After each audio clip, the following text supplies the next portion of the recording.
Hello दोस्तों, स्वागत है आपका दृष्टि आईएएस में। मैं हूं केवल आपके सामने और आप देख रहे हैं इन डेप्थ प्रोग्राम। हम जिस भाषा में भी बात कर रहे हैं यानी कि हिंदी भाषा में, इस भाषा में जितनी भी फिल्में आई उसमें हमने अमूमन यही देखा कि दो प्रेम करने वालों में एक पुरुष होता है या एक स्त्री होती है। लेकिन पिछले कुछ वर्ष में एक ऐसी फिल्म भी आई जिसमें दिखाया गया कि दो प्रेम करने वाले पुरुष पुरुष भी हो सकते हैं, स्त्री स्त्री भी हो सकती हैं, यानी कि सेम सेक्स के लोग हो सकते हैं। और यह इस वजह से हो पाया, इस वजह से मुमकिन हो पाया क्योंकि भारत में सर्वोच्च न्यायालय ने संविधान पीठ के माध्यम से एक बड़ा फैसला सुनाया और समलैंगिक संबंध को, यौन संबंध को उन्होंने अपराध की श्रेणी से बाहर कर दिया। उसके पहले कई सालों तक समलैंगिक यौन संबंध अपराध की श्रेणी में थे, 10 साल से लेकर के उम्र कैद तक की सजा थी। लेकिन अब वो सजा का प्रावधान नहीं रहा, तो इस वजह से इस पर फिल्में भी बनने लगी और इस बात को जाहिर भी किया जाने लगा। समाज में जो लोग छुप के रह रहे थे, अपने आप को जाहिर नहीं कर पा रहे थे, वे सामने भी आने लगे। लेकिन बात यहां पर आती है कि सिर्फ यौन संबंध स्थापित करने तक का वो संबंध नहीं चाहते हैं, वे विवाह भी चाहते हैं। विवाह जैसी सामाजिक संस्था में उनका भरोसा है। तो इसी पर आज हमारी चर्चा का विषय है, समलैंगिक विवाह पर क्या है भारत का रुख। इसको हम एक तरह से कवर करेंगे। तो सबसे पहले हम देखेंगे खबर क्या है। What is India stand on same sex marriage, the Hindu की खबर है और इसे हम कवर करने वाले हैं कुछ बिंदुओं के माध्यम से, जैसे कि यह चर्चा में क्यों है, अभी चर्चा में क्यों है।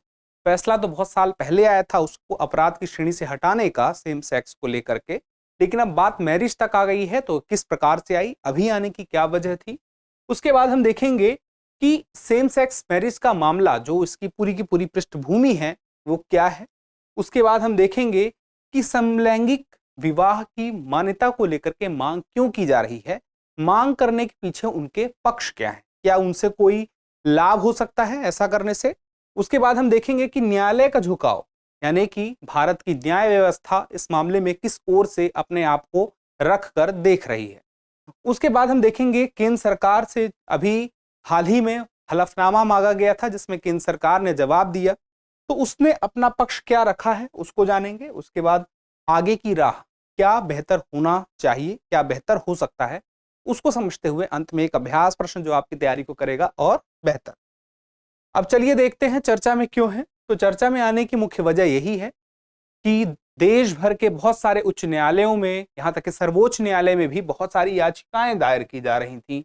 जनहित याचिका दायर की गई, पीआईएल दायर किया गया, जिसमें यह बात कही गई कि सेम सेक्स वाले जो दो लोग हैं, समलैंगिक लोग हैं, वो अगर विवाह करना चाहें तो उनके विवाह को मान्यता मिल सके। लेकिन किस माध्यम से मिल सके, क्योंकि भारत में जितने भी कानून हैं, जैसे कि हिंदू मैरिज एक्ट को ले लें या उसके अलावा अन्य धर्मों के लिए जो भी कानून, जो भी प्रावधान है, उसमें यह बात कही गई है कि उस प्रावधान के अनुसार उससे संबंधित लोग कर सकते हैं।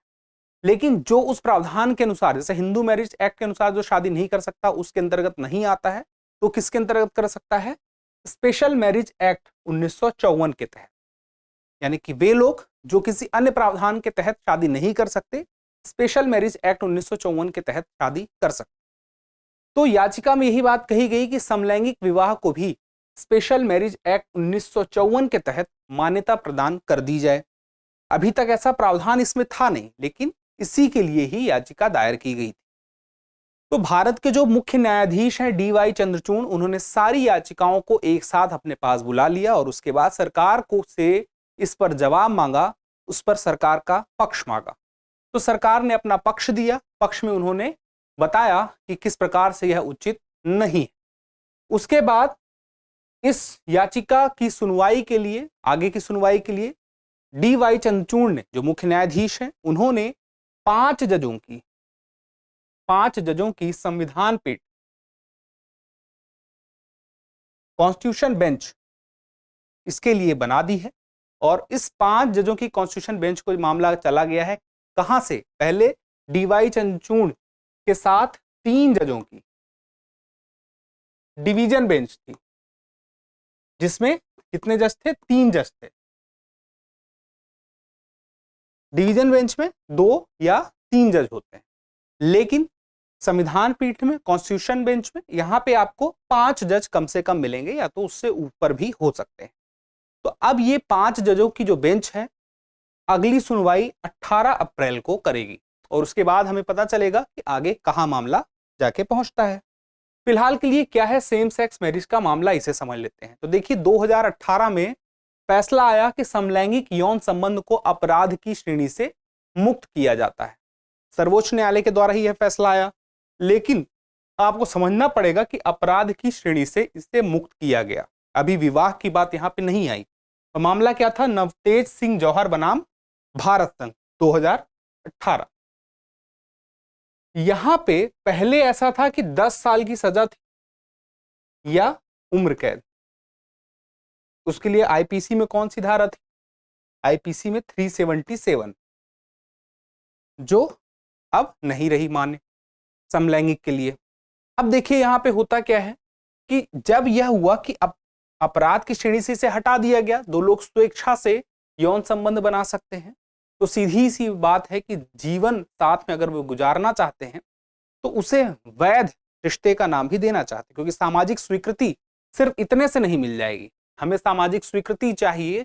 तो सामाजिक स्वीकृति के लिए समाज में, स्पेशली भारतीय समाज में, आज भी विवाह जैसी सामाजिक संस्था पर भरोसा दुनिया का या भारतीयों का तो कायम ही है।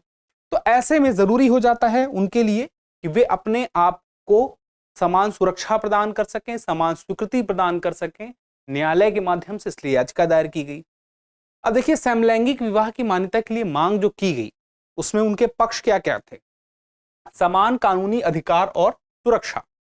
जिस प्रकार से उन्होंने यह मुद्दा उठाया, जितने पक्षकार हैं उन्होंने कहा कि मौलिक अधिकार का एक प्रकार से हनन हो जाएगा, चाहे आर्टिकल 14 हो, 19 हो, 21 हो, गरिमापूर्ण जीवन का अधिकार, इसकी बात भी उनके द्वारा कही गई, 14, 19 और 21। वे चाहते हैं कि मौलिक अधिकार की तरह इसको देखा जाए और उनके विवाह को मान्यता दी जाए।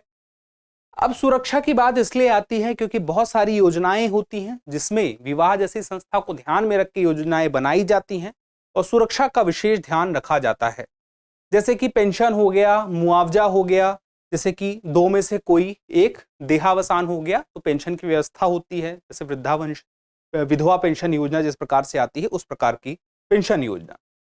दूसरी बात देखिए उत्तराधिकारी की बात करें या तो हम कह सकते हैं प्रजनन का मामला। एक मामला यह बनता है कि भारत में सेम सेक्स के लोग अभी गोद नहीं ले सकते किसी को, तो यहां पे उत्तराधिकार का मामला भी बनता है। साथ में सैरोगेसी के द्वारा भी बच्चा पैदा नहीं कर सकते, लेकिन अगर उन्हें विवाह की मान्यता मिल जाएगी, समलैंगिक विवाह को मान्यता मिलते ही कानून जो है अन्य कानूनों में भी परिवर्तन करना पड़ जाएगा संसद को, और इससे उनको लाभ मिलेगा। यानी कि जहां उन्हें यह मान्यता मिल गई, विवाह की उनके मान्यता मिल जाएगी, तो अन्य जो लाभ हैं विवाह की स्थिति में अन्य लोगों को जो मिलते हैं उसी प्रकार से इन्हें भी मिलेंगे। यही बात हुई कि समान कानूनी अधिकार और सुरक्षा। अब बात की जाए सामाजिक स्वीकृति भी इसी माध्यम से आती है, जैसे कि अगर उन्हें एक विवाह संस्था के रूप में देखा जाएगा तो ऐसा उनकी तरफ से सोचना है कि उनकी स्वीकृति समाज में आसानी से हो सकेगी, लोग उन्हें एक्सेप्ट कर सकेंगे उतने ही आसानी से। अब चूंकि वैश्विक स्वीकृति भी समलैंगिक सेम सेक्स मैरिज को लेकर है, कैसे कि 133 देशों में अपराध की श्रेणी से मुक्त कर दिया गया है, जैसे भारत में 2018 में किया गया। सेम सेक्स को लेके जो भी उनका आपस में संबंध है, जो भी वो यौन संबंध अपनी सहमति से बनाते हैं, जिसमें से 32 देश ऐसे हैं जिन्होंने विवाह को स्वीकृति दे दी है। स्पेशली ये 32 देश आपको कहां दिखेंगे, उत्तरी अमेरिका में दिखेंगे, दक्षिणी अमेरिका में दिखेंगे, यूरोप में भी दिखेंगे, लेकिन आप देखेंगे तो भारत का नक्शा यहां पे नहीं दिखेंगे। इसी प्रकार से जहां पे नहीं दिख रहे हैं उसका अलग कलर आप देख ही सकते हैं। तो बात आती है चूंकि 32 देश दे चुके हैं तो ऐसा तो नहीं है कि भारत नहीं दे सकता, कभी ना कभी तो शायद भारत को देना पड़ेगा। अब वो कब देना पड़ सकता है इसी पे शायद बहस हो, या शायद अभी ना देना पड़े, अभी समय लगे, ये भविष्य आने वाला समय ही तय करेगा। लेकिन सबसे पहली बार 2001 में नीदरलैंड ने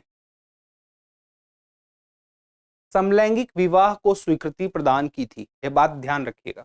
और उसके बाद धीरे धीरे 2015 में अमेरिका ने स्वीकृति प्रदान की। अब न्यायालय का झुकाव देखिए किस ओर है।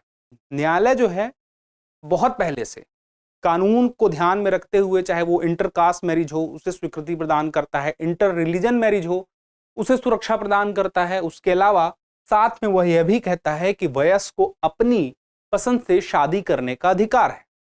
और अगर वयस्क को अपनी पसंद से शादी करने का अधिकार है तो यहां पर यह बात भी निहित है कि चूंकि वह अपनी सहमति से, अपनी पसंद से यौन संबंध सेम सेक्स में बना सकता है, एक ही लिंग के होकर बना सकता है, दो लोग मिलकर कर सकते हैं, तो इसका मतलब क्या होता है? इसका मतलब यह होता है कि विवाह के लिए भी उन्हें अनुमति मिलनी चाहिए, मान्यता मिलनी चाहिए। कानून की नजर से एक बार देखने पे यह चीज लगती। और केंद्र सरकार से इसी वजह से जवाब मांगा गया था और केंद्र सरकार ने अपना हलफनामा दिया, जिसमें उन्होंने कहा कि ऐसा करना ठीक नहीं होगा, जिसके पीछे उनके बहुत सारे तर्क थे। उन्होंने बहुत सारे तर्क दिए, जैसे उन्होंने कहा कि 2018 में जो फैसला आया था, सुप्रीम कोर्ट के द्वारा ही आया था, उसमें यह बात कही गई थी कि यौन संबंध जो हैं, समलैंगिक यौन संबंध अपराध की श्रेणी से बाहर तो कर दिए गए, लेकिन यह बात ध्यान रखनी होगी कि उसे उचित आचरण भी नहीं कहा गया है, वाजिब आचरण भी नहीं कहा गया है।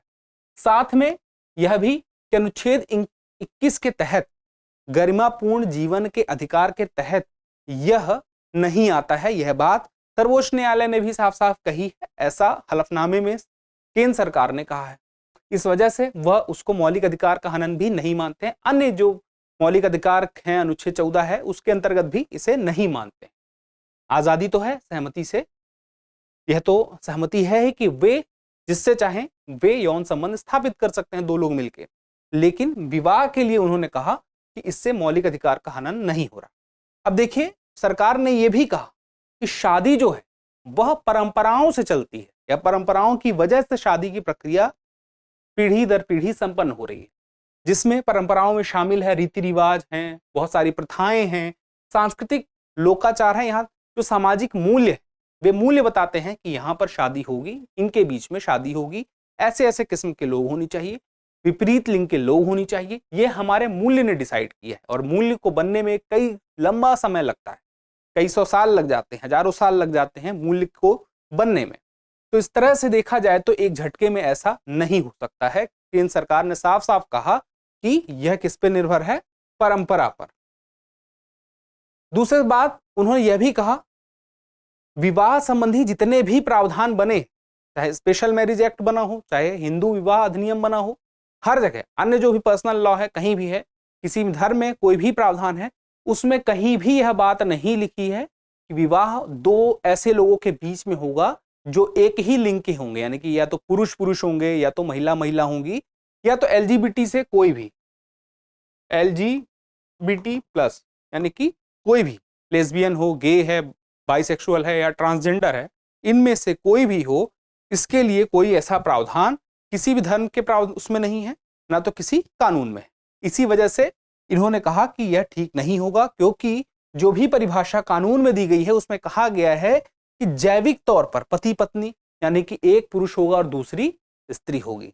आगे की बात कि संसद ने देश में केवल एक पुरुष और महिला के लिए मान्यता देने वाले जो प्रावधान बनाए थे वे अभी तक चले आ रहे हैं, और अगर हम उसमें कोई परिवर्तन करते हैं, जैसे मैंने आपसे कहा था कि अगर हम इसमें परिवर्तन करते हैं तो बहुत सारे कानून इससे जुड़े हुए हैं, जैसे पेंशन वाला है, उत्तराधिकार वाला है, प्रजनन वाला है, तो ये सारे मामले भी, इसको भी फिर देखना पड़ जाएगा, इसमें भी बदलाव करना पड़ जाएगा। तो एक बहुत ही लंबी प्रक्रिया है जो कहीं ना कहीं जो हमारे सांस्कृतिक परंपरा है उस पर कुठाराघात भी कर सकती है, समाज में ऐसा मैसेज जा सकता है।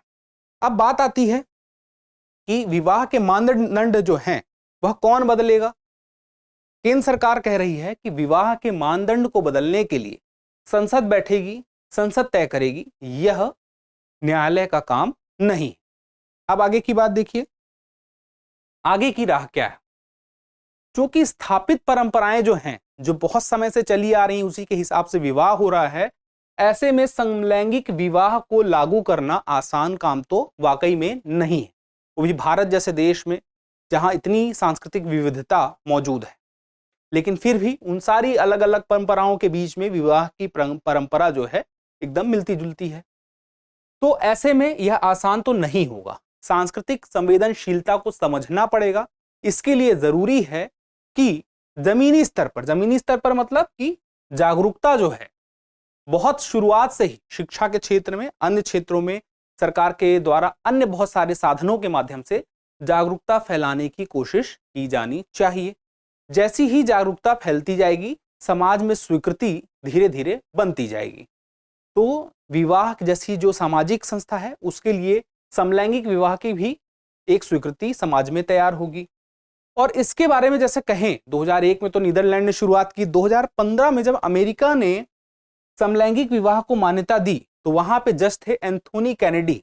एंथोनी कैनेडी ने एक बात कहा कि जो समलैंगिक लोग हैं, जो विवाह की मान्यता चाहते हैं, समलैंगिक विवाह की मान्यता चाहते हैं, उसमें एक बात समझनी चाहिए कि वो विवाह जैसी संस्था पर भरोसा करते हैं, साथ ही उस भरोसे के साथ, उस भरोसे में जीते हुए संतुष्ट होना चाहते हैं, उसी भरोसे में रहते हुए।